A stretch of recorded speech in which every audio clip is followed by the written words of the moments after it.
Hello everyone, आज की video में हम लोग सीखेंगे विलोपन विधि से दो चर वाले रैखिक समीकरण को हल करना। तो चलिए हम वीडियो को स्टार्ट करते हैं। तो देख सकते हैं हमारे पास दो ठो समीकरण दिए हुए हैं।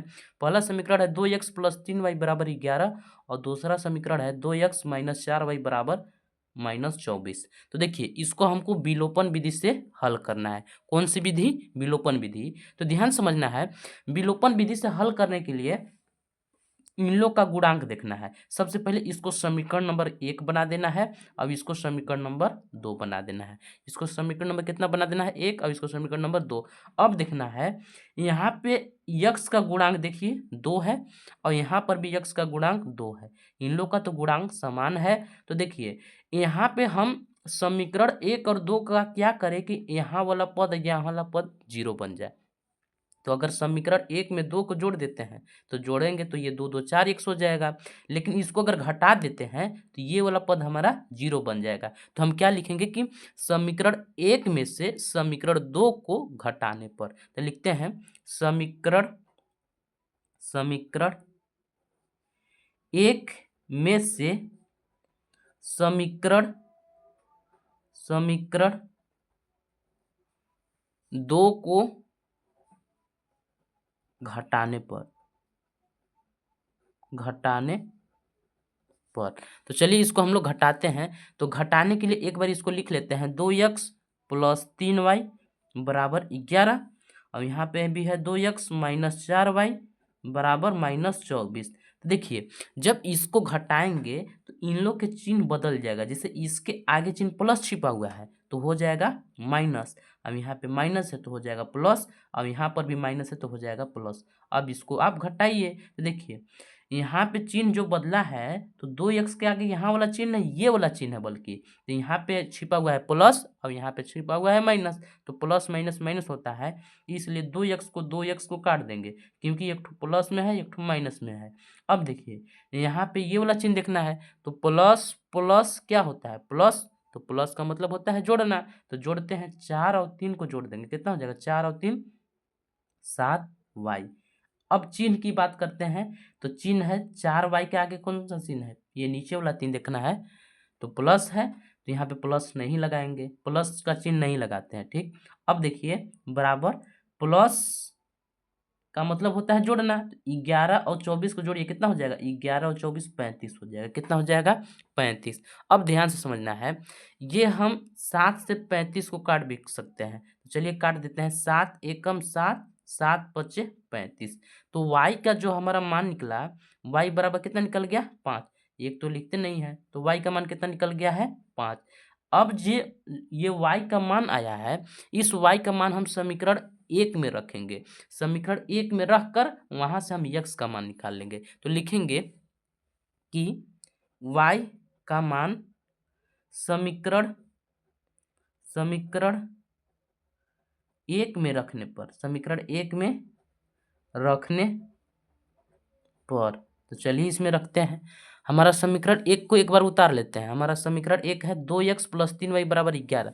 तो यहाँ पे हम लिख लेते हैं 2x प्लस 3y बराबर 11।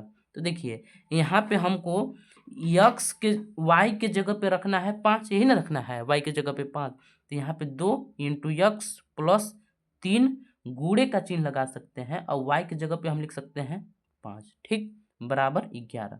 अब देखिए 2x अपने जगह पे 3 और 5 के गुना करेंगे तो 3 पचे 15। तो यहाँ पे हम लिख देंगे 15 बराबर का 11। अब ध्यान से समझिएगा, 2x 15 इधर प्लस में है, जब 15 इधर आ जाएगा तो हो जाएगा माइनस में। तो यहाँ पे लिख लेंगे बराबर 11 माइनस 15, 11 माइनस 15। अब देखिए 2x अपने जगह पे, 11 में से 15 घटेगा नहीं घटेगा, तो 15 में से 11 को घटाएंगे। तो 15 में से 11 को घटा देंगे तो बचेगा 4। अब देखिए हम सीधा काम नहीं उल्टा काम किए, क्योंकि 11 में से 15 नहीं, 15 में से 11 को घटाएं, इसलिए यहाँ पे माइनस लगा देंगे। अब देखिए 2 से ये 4 कट रहा है क्या? हाँ जी कट रहा है, तो इसको काट देंगे। 2 एक कम 2, 2 दूना 4। तो जो हमारा यक्स का मान निकला, यक्स बराबर कितना निकल गया? -2। यानी यक्स बराबर -2 और वाई बराबर 4। तो समीकरण का हल क्या हो जाएगा? तो यहाँ पे लिख सकते हैं समीकरण का हल x बराबर -2 और y बराबर 5 होगा। यही तो हल हो गया। अगर ये समीकरण के माध्यम से आपको नहीं आया समझ में तो चलिए हम दूसरे समीकरण की सहायता से समझाते हैं। अब देख सकते हैं हमारा दूसरा समीकरण है कि 2x + 3y बराबर 13 और 4x - 5y बराबर -7। तो इसको भी हम सबसे पहले क्या करते हैं, समीकरण 1 बना लेते हैं। इसको समीकरण नंबर 1 और इसको भी समीकरण नंबर 2 बना लेते हैं।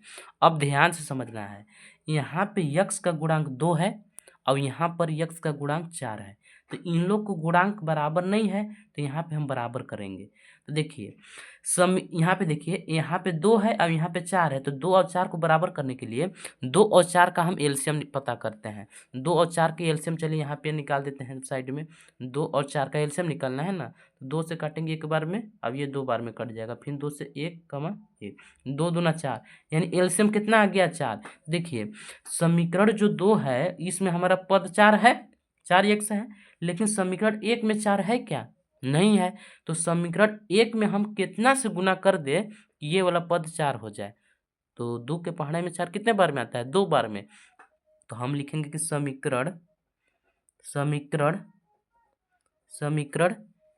1 में 2 से गुणा करने पर, 2 से गुणा करने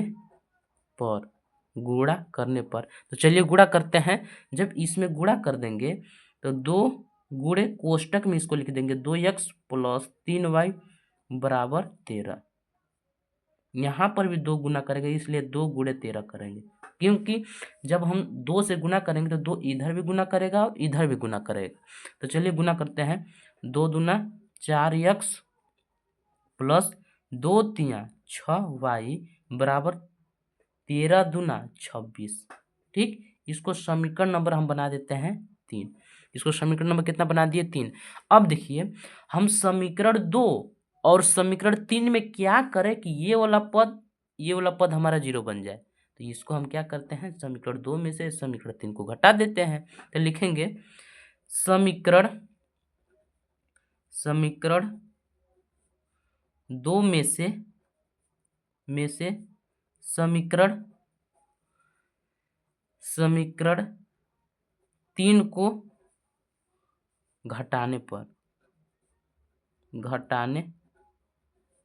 तो चलिए इसको हम लोग घटाते हैं।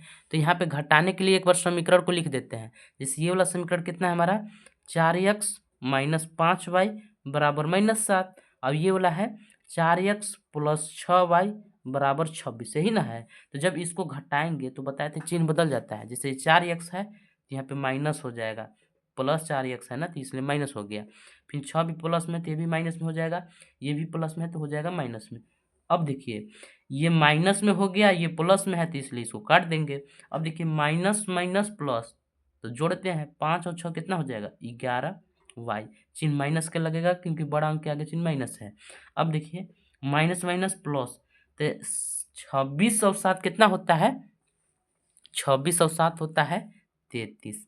अब यहाँ पे चिन्ह लगेगा माइनस के। अब ध्यान से समझना है, माइनस से माइनस को काट दिए। अब 11 से कट रहा है क्या 33, हाँ जी कटा। 11 1 कम 11, 11 तिया 33। जो y का मान निकला हमारा वो कितना निकल गया है 3, y बराबर 3। अब ये जो y का मान आया है इसको या तो हम समीकरण 2 में रख देंगे या तो हम समीकरण नंबर 3 में रख देंगे। क्यों रखेंगे 3, 1 में क्यों नहीं रखेंगे, क्योंकि 1 का दूसरा रूप हमारा समीकरण 3 बना है, इसलिए हम समीकरण 2 में रखेंगे या समीकरण 3 में। तो लिखेंगे y का मान, क्या लिखेंगे, y का मान समीकरण 2 में रखने पर, तो चलिए इसमें हम रख देते हैं।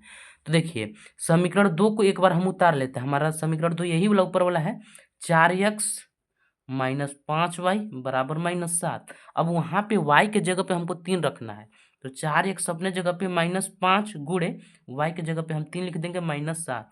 अब ध्यान से समझिएगा, यहाँ पे 4x और 5 तिया 15 बराबर -7। अब देखिए इधर ये माइनस में है, जब इसको इधर लाएंगे तो हो जाएगा प्लस में। तो 4x बराबर -7 + 15, यही ना होगा जी। अब ध्यान से समझिएगा, 15 प्लस माइनस माइनस 15 में से 7 घटा देंगे, कितना बच जाएगा 4x बराबर 8 बच जाएगा। अब चिन्ह क्या चीज़ के लगेगा, प्लस के, तो प्लस नहीं लिखते हैं। अब ध्यान समझिएगा, 4 से 8 कट रहा है क्या, 4 एकम 4, 4 दूनी 8, यक्स का मान कितना निकल गया 2, यक्स बराबर 2, यही ना निकला है, यक्स बराबर 2 और y बराबर मेरा 3 निकल गया, हो गया समीकरण का हल। उम्मीद करते होंगे कि आपको विलोपन विधि आ गया होगा समझ में। अगर वीडियो अच्छा लगा होगा तो वीडियो को लाइक कर लीजिएगा और चैनल को भी सब्सक्राइब कर दीजिएगा।